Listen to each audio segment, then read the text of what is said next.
I see a bad moon rising. I see troubles on the way.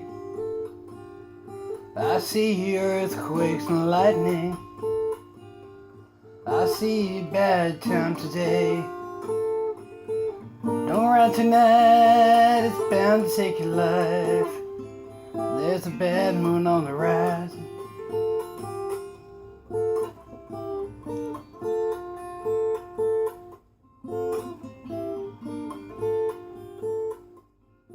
I hear hurricanes blowing. Um uivo de saudação, Nação Garou! Aqui quem fala é o Pedro e vocês estão em mais um teste de enigmas. Eu acho que é seguro dizer que dessa vez caiu sobre o Caerne uma megalomania presa de prata, ou talvez uma autossuficiência típica dos portadores da luz interior, porque hoje eu tô sozinho aqui nesse Caerne. E eu venho falar sobre um assunto que na verdade é bastante popular, mas que exige uma certa preparação que está além dos livros de RPG. Eu tô querendo falar para vocês sobre filmes, mais especificamente sobre clássicos do cinema, em que a gente pode interagir com o universo do mundo das trevas, seja Lobisomem Apocalipse, Vampiro à Máscara, Mago Ascensão, e tentar entender como que esses jogos se inspiraram em obras clássicas e como que a gente pode até encaixar os conceitos posteriores, né, dos jogos nesses filmes antigos, tá certo? Então, já fica aqui o aviso que durante esse teste de enigmas eu vou, obviamente, lançar vários spoilers. E então, se você não quiser pegar os spoilers, assiste primeiro o filme e depois vem ouvir aqui. Mas eu asseguro que eu não vou falar de nenhum filme novo. Eu vou falar sobre um clássico do terror e da comédia de 1981 chamado Um Lobisomem Americano em Londres. É um filme muito popular, a maioria dos ouvintes do Teste Enigmas e do Garalcast já ouviu falar sobre esse filme, ou provavelmente já assistiu, e eu quero aqui tentar fazer esse esforço de justificar o que eu sempre disse, que o universo de lobisomem está em todos os lugares. Então, com um pouco de imaginação, um esforço interpretativo e algumas adaptações, é lógico, a gente consegue pegar uma mitologia que não concorda em tudo com o universo de Lobisomem Apocalipse e fazê-la ser justificada. A gente sempre falou que os filmes eles podem enriquecer bastante a sua experiência como jogador de RPG. Obviamente, as outras artes, como a literatura, também estão aí para fornecer esse tipo de enriquecimento ao jogo. Mas só que muito mais do que isso, eu quero que esse teste de enigmas sirva também para chamar atenção a pessoas sobre essa arte que, lógico, muitas pessoas assistem filme, gostam, mas nem todo mundo vai atrás desses clássicos antigos, porque muitas vezes os efeitos especiais são um pouco galhofa, ou então a narrativa é um tanto quanto lenta. Não é o caso de nenhum desses dois efeitos no filme do Lobisomem Americano em Londres, mas muitas vezes as pessoas elas ficam um pouco desmotivadas a irem atrás dessas obras quando vale muito a pena. Tô me sentindo um youtuber de cinema, então assina o canal, ativa o sininho, compartilha e vamos falar desse filme então. Você está ouvindo o teste de enigmas da Nação Garou.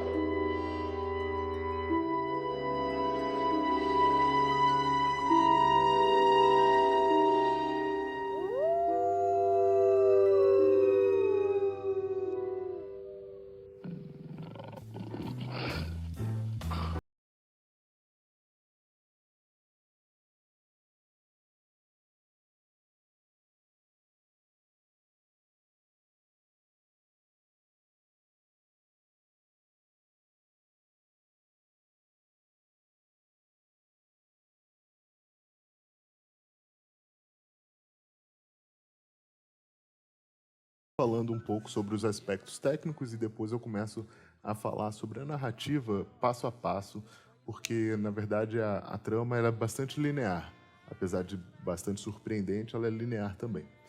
Bom, o filme Lobisomem Americano em Londres, não confundir com Lobisomem Americano em Paris, que é uma continuação bem da Chinfrim, é um filme de 1981, ele foi dirigido por John Landis e ele tem algumas estrelas que são relativamente desconhecidas, como David Norton e Jenny Agutter. Eles são famosos mesmo por esse filme aqui. trata-se de um horror, de uma comédia. É um pouco difícil de determinar se é um horror puro com elementos de comédia ou o inverso, porque existe um equilíbrio bem sutil aí da comédia e do horror, o que eu acho que, na verdade, contribui bastante para as partes tensas, porque quando você está rindo ou então apreciando uma interação entre personagens, de repente surge uma cena de horror. Existem jump scares, né, aqueles sustos que muitas pessoas não gostam, mas eu acho que em se tratar de um filme da década de 80, quando esse tipo de técnica de terror estava começando a ser bem explorada nos filmes slasher. E, se tratando também de um filme de lobisomem, eu acho que é bem interessante, porque filmes de monstro, eu acredito que para serem bem efetivos, eles devem mostrar o mínimo possível do monstro, como é o caso nesse filme, como é o caso em Alien e outros clássicos, mas também utilizar dessas aparições de maneira rápida e bastante brutal. É o caso nesse filme. A trama ela acompanha dois amigos que estão fazendo uma viagem pelo norte da Inglaterra e eles se chamam David e Jack. O filme ele começa com os dois pegando carona numa espécie de um caminhão cheio de ovelhas, o que já é bastante indicativo do tema do filme, né? Porque ovelhas, lobos, enfim, eles se despedem da fazendeiro que estava dando carona para eles e seguem por uma vila do norte da Inglaterra que parece aquelas vilas perdidas no tempo, né? Algo semi-medieval. E tem lá várias pessoas tomando cerveja ou então uísque num pub, ominosamente também, chamado Slaughtered Lamb, que pode ser traduzido como Cordeiro Abatido. O interessante desse pub Cordeiro Abatido é que a placa dele mostra a cabeça de um lobo com um objeto, né, trespassando o crânio. O Jack, o amigo do David, que é o protagonista, ele já fica assustado com aquilo. É importante dizer que o Jack ele vai ter uma participação integral ao filme, e ele, desde a primeira cena em que ele aparece, ele já mostra um grande desconforto com o rumo que a viagem dos dois tomou, porque ele queria estar na Itália, apreciando do sol, enquanto eles estão lá no norte da Inglaterra, num frio, a pé, no meio do nada, chegando numa vila perdida no tempo e no espaço, e com toda essa aura carregada de superstição, bem típica de um horror. Mas o David, o protagonista, por outro lado, ele está achando tudo bastante interessante. E logo nesse início, você vê os dois interagindo, conversando, e eles têm uma naturalidade, parece que os atores eles já eram amigos, porque eles conversam algumas coisas que a gente nem participa da conversa, a gente não entende exatamente do que eles estão falando, mas parece bem real, né? Enfim, eles chegam nesse pub, e lá eles são recebidos pelo povo local, que olha para eles numa cena bem interessante, onde tudo fica em silêncio e aquele clima de que eles não são bem-vindos ali. É até interessante porque o David, o protagonista, ele está com um casaco bem vermelho, que destaca totalmente da paleta de cores do restante da cena, que todo mundo está vestido marrom, cinza, cores mais frias assim, e todos se voltam para os dois que acabaram de chegar. Eles estão lá achando que, né, estão num pub ou num bar comum, mas o povo local tem todo uma certa hostilidade em relação aos dois, né? Eles tentam interagir com algumas pessoas, mas logo fica claro que eles não são bem-vindos ali e os dois resolvem continuar a viagem. Mas, nesse momento, pela segunda vez, eles são alertados que eles deveriam se manter na estrada e não acabar desviando o passo e indo para os pântanos, porque existe algum mal no pântano, alguma coisa assim, que o pessoal não descreve muito bem o que é. Quem tinha falado para eles, primeiramente, tinha sido o cara que tinha dado carona para eles lá com as ovelhas. Pois bem, eles seguem viagem, né, no frio do norte da Inglaterra, vão seguindo uma estradinha de terra e, obviamente, eles acabam, sem perceber, saindo da estrada. E aí, eles começam a perceber que estão sendo perseguidos por um lobisomem. É até legal que nessa cena a câmera ela gira em torno dos personagens como se fosse um predador mesmo, caçando, e eles no meio da neblina não conseguem identificar exatamente de onde estão vindo os rugidos, grunhidos, uivos, sabe-se lá o que é, até que o lobisomem se mostra, ataca primeiramente o Jack, mata ele, e o David, nosso protagonista, começa a fugir.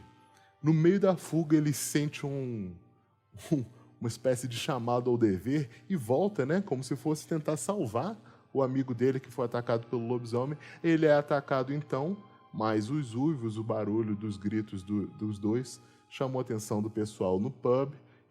E nesse momento então, o pessoal do pub chega com armas, dão tiros no lobisomem, que acabam salvando o David, que está inconsciente, bastante ferido, porém vivo, ao contrário de Jack, que morreu.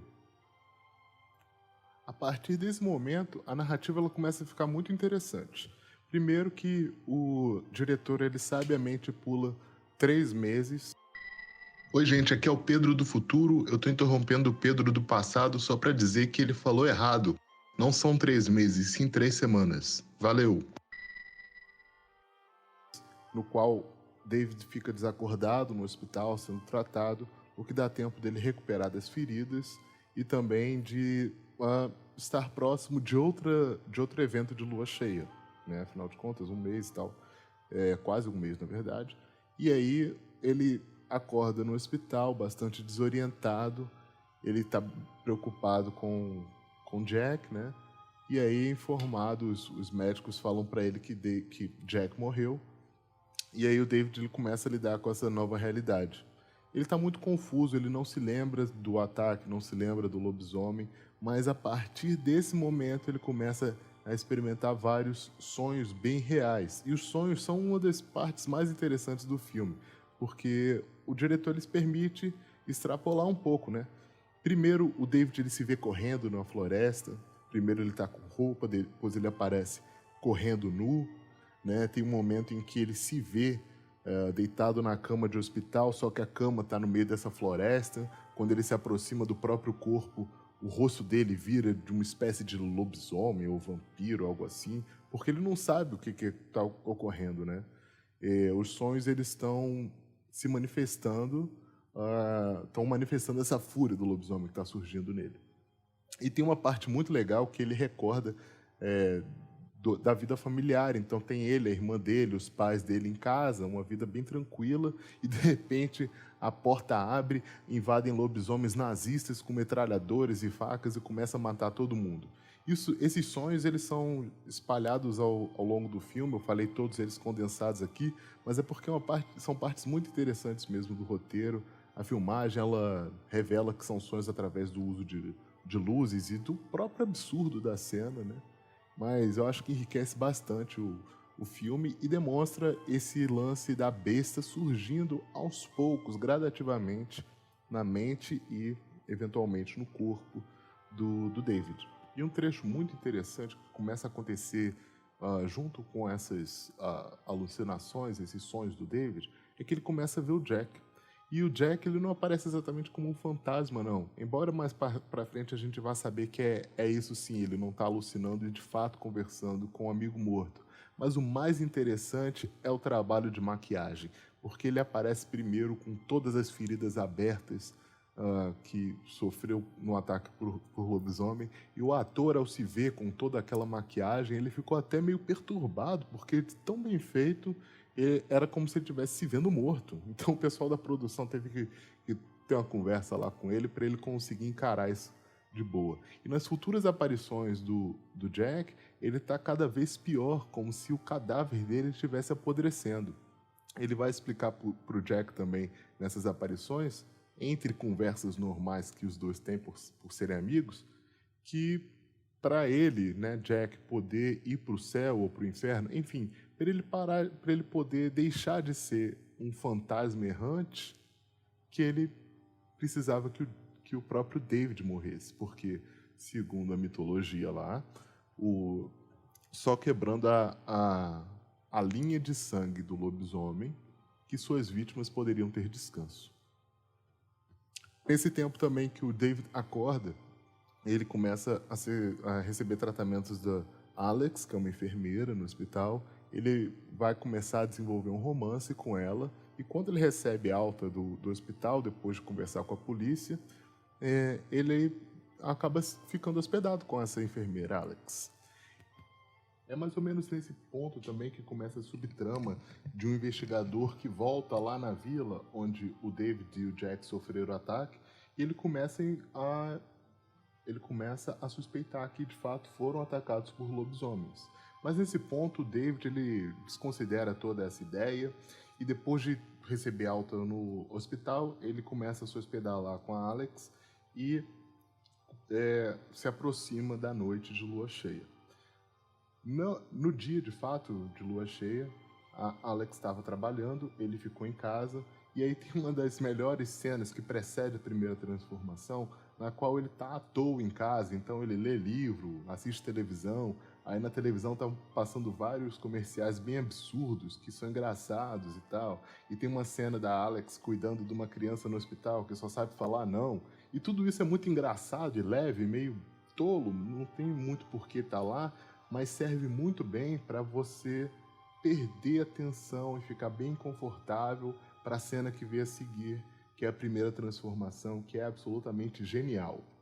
Eu sei que muitas pessoas vão assistir essa cena e não vão achar tão genial assim, porque os olhos treinados, né, de quem está aí nos videogames e nos filmes com alta tecnologia de 2019 podem considerar os efeitos práticos de Lobisomem Americano em Londres toscos, mas eles não são. A gente tem que sempre lembrar que aquilo lá é tudo feito com material de verdade, né? Prostéticos e animatrônicos, todo esse tipo de coisa. Cada cena demorou... cada segundo de cena demorava quase meses para ser filmada, e a cena é absurdamente genial. O ator, que também se chama David, ele passa toda a dor, né, o desconforto, o pavor de estar se transformando, e eu acho absolutamente incrível. É um pouco tosco e feio? É sim, mas eu não acho que a transformação de lobisomem deve ser rápida, então o diretor ele toma um tempo aqui mostrando cada detalhe, a dor daquela transformação, né, e, porra, não é bonito mesmo. Lobisomem, além de ser um tipo de horror gótico clássico, ele também é um horror corporal. Então acho que ele é bem eficiente nesse momento de mostrar o horror da transformação. E depois disso, David começa a correr por Londres matando gente. Essas cenas de ataque são muito legais porque existem pequenos jump scares, né, esses sustos, mas eles não são tão destinados para a plateia, embora sim, se você estiver bastante concentrado, isso vai te assustar um pouco. Mas só que eu acho que esse susto serve muito mais para mostrar a implacabilidade do ataque de um lobisomem. É bem legal também ressaltar que o Crinos, né, o lobisomem desse filme, ele tá quase sempre andando em 4 patas. Eu, na verdade, não tenho certeza se ele aparece andando em 2, talvez não. Mas não discorda também do Crinos do Lobisomem Apocalipse, porque é dito no livro, embora a maioria dos jogadores não use, que os Crinos andam bastante em 4 patas. Mas enfim, isso é detalhe, né? Então ele faz todo um ataque, um banho de sangue em Londres, e essa cena também bastante tensa, ela termina e corta para uma cena bastante leve e cômica, na qual o David acorda pelado no zoológico junto com lobos. Aí ele tá confuso, né, logicamente, e foge de lá, rouba balão de criancinha para tapar as vergonhas, rouba casaco de mulher, enfim, é uma cena bem legal, bem leve. E aí ele consegue fugir e voltar para casa da nova namorada, a enfermeira Alex. E ele volta a se sentir, logicamente, confuso com tudo que aconteceu, não se lembra da noite anterior, mas ele também está se sentindo cheio de energia, né? Como se a gnose tivesse se recuperado, né? Algo do tipo. E a preocupação em ter se tornado ou não lobisomem meio que fica de escanteio. Os dois vão seguindo assim os dias normais, o dia normalmente, até que eles entram num táxi.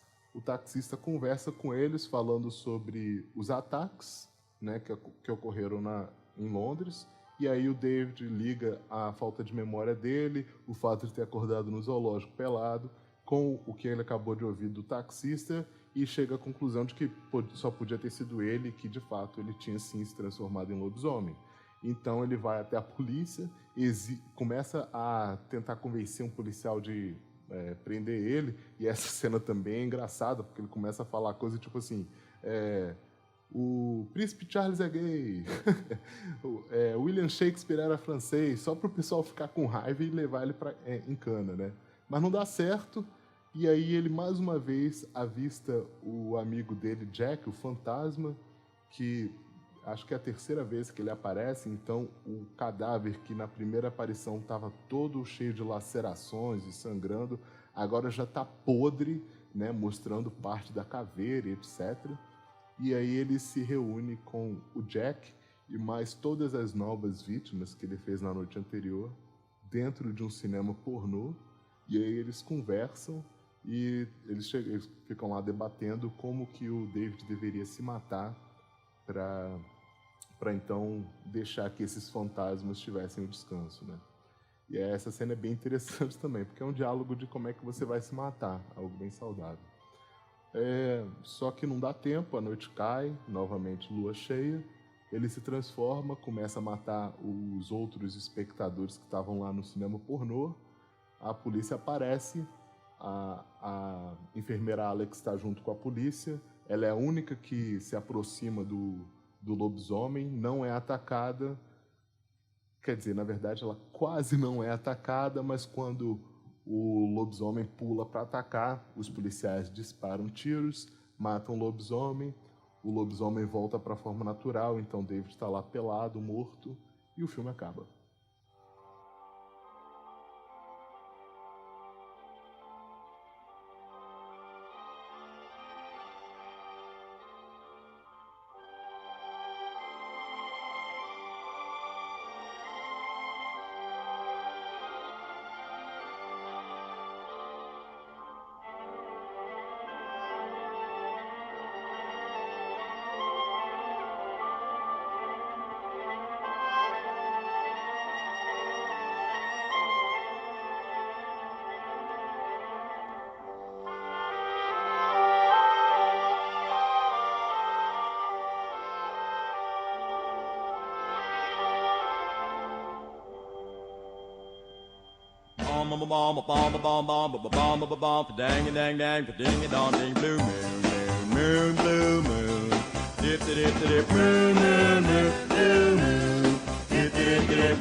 Bem, contei basicamente o filme todo. Mesmo assim, por ser uma narrativa bastante linear que busca bastante inspiração no mito original do lobisomem, não foge muito disso, não cria muitas ideias novas, o fato de eu ter te dado spoiler não vai afetar tanto assim a experiência, porque ela é bem mais calcada na forma como essas coisas ocorrem, né? Então, existe o uso da comédia, que é bastante positivo para intensificar o terror. O terror ele não é pesado demais, o que torna o filme bastante palatável para vários públicos. E acho que o mais interessante, toda a mitologia do lobisomem é tratada de forma bastante questionável. Isso é, os próprios personagens não têm certeza de nada. Tem uma cena em que o David e a Alex estão conversando sobre o lobisomem e o conhecimento que eles têm são sobre filmes antigos de lobisomem também. É até interessante, né? Porque nesse momento o David, que é americano, ele cita o filme Wolfman, de 1940 e poucos. O filme original de lobisomem, né? E a Alex, por ser britânica, ela não conhece esse filme, não. Só conhece a versão da Hammer, que é a produtora inglesa. Ela fala, o filme do Oliver Reed e tal. Mas, enfim, isso serve para mostrar que eles não sabem, de fato, com o que estão lidando.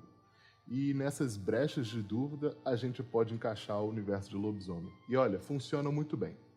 Vamos começar por alguns detalhes que a gente sabe sobre essa história. Os dois amigos estavam viajando. Esse é o primeiro ponto. O segundo ponto é, eles estavam viajando pelo norte da Inglaterra. O terceiro ponto, o povo da vila, lá onde ocorreu o ataque, eles fazem um esforço ativo e bem evidente de não revelarem informação nenhuma sobre o lobisomem local, embora eles saibam da existência desse lobisomem. Então eles estão tentando esconder essa realidade. Quarto ponto, Alex e o povo da vila não sofrem nenhum tipo de delírio. Isso daqui tentando já direcionar mais para lobisomem apocalipse. Então, como é que a gente pode encarar isso aqui tudo? Bem, eu acho que se eu fosse transformar esse filme numa aventura de lobisomem, a gente começaria com esses dois personagens, um deles que vai se tornar um Garou, que é o David, e o outro que vai se tornar uma aparição, que é o Jack. Eles estão viajando, então isso daí me dá vontade de tornar o David num peregrino silencioso. E eu acho que isso faz algum sentido. Quando eles são atacados por um lobisomem, isso não é o que transforma o David em lobisomem. Ele se tornaria lobisomem naquela noite de forma ou de outra, para estar de forma adequada à primeira mudança de lobisomem apocalipse. Mas ele foi atacado por um lobisomem especificamente naquele momento porque ele tinha, sem saber, adentrado o território de um caerne, protegido por um lobisomem. E eu fico pensando, quem seria esse lobisomem? Olha, o povo da vila, ao esconder a existência daquela criatura, poderia ser parente de qualquer tribo. Mas acontece que esses parentes eles estão profundamente amedrontados pelo lobisomem. Então não existe uma convivência pacífica, não. E essa convivência hostil entre aspas, parentes e o Garou de fato, me faz lembrar de algumas tribos e excluir outras. E como a gente está falando do norte da Inglaterra, eu resolvi logo que esse lobisomem que ataca o David, ao entrar assim que o David entra nesse território pantanoso, é um dançarino da Espiral Negra. Então o que acontece é que os dois amigos entram no território do dançarino da Espiral Negra, o dançarino da Espiral Negra ataca os dois, o David corre, ou seja, peregrino silencioso, ele consegue correr do ataque do dançarino da Espiral Negra, mas aí volta, é atacado e não sofre a primeira mudança. Como ele vai ser um Aron, ou seja, como ele vai despertar na lua cheia, tem que se passar quase um mês. E é justamente o tempo que passa quando ele desperta lá no hospital. E aí ele começa a conversar com o fantasma do amigo. Então, tudo isso eu acho que corrobora a ideia de um peregrino silencioso que sofreu o ataque de um dançarino antes de poder ter tido a primeira mudança. Como essa primeira mudança ficou, digamos assim, entre aspas, adiada, no mês seguinte ele tem a primeira mudança, fomentada por essa tensão toda de ter perdido o amigo, de estar lidando com culpa. Isso, inclusive, é um tema bastante recorrente no filme, tratado de forma descarada, né, evidente. Então eu acho que isso tudo leva o cara à beira, a fúria toma conta dele e aí ele se torna Garou pela primeira vez. Todos os eventos narrados dessa forma poderiam ser interpretados por alguém que não conhece a sociedade Garou como uma pessoa ter se transformado em Garou em função de um ataque, como se fosse uma praga, né? uma maldição que é passada ao ataque, simulando a ideia de vampiro. Mas eu acho que não precisa ser assim. É só como eles, em sua falta de conhecimento, entenderam os eventos que ocorreram. Mas acho que não discorda. Acho que as mitologias, embora elas não sejam diretamente concordantes, elas não são diretamente discordantes também. Então eu acho que funciona muito bem. Isso daqui é um esforço útil para quê? Bom, para nada, né? Mas eu acho muito legal você poder pegar esse universo de monstros de terror e encarar um pouco fora também do universo épico, mega espiritual de Lobisomem Apocalipse, porque isso pode enriquecer a experiência do jogo, né? Eu sou muito defensor de abordar todos os aspectos do universo de Lobisomem Apocalipse ou do Mundo das Trevas como um todo, não negligenciar nenhum, mas você não precisa no seu jogo começar como se todo aquele conhecimento espiritual, umbral, tribal fosse parte do dia a dia do seu personagem.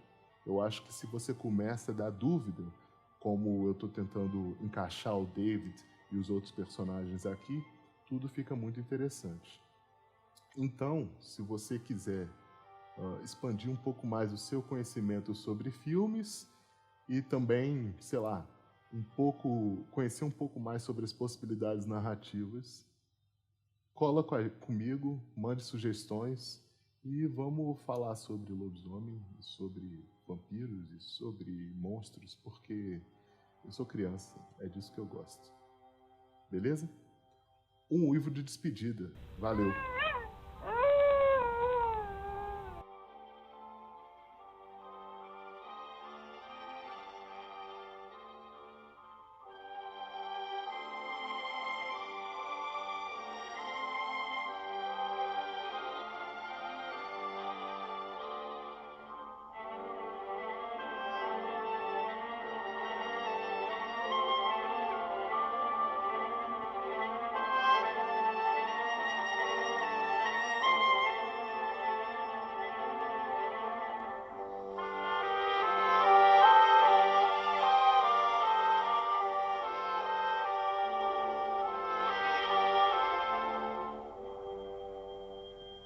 Este programa foi editado por @etnoesquizo.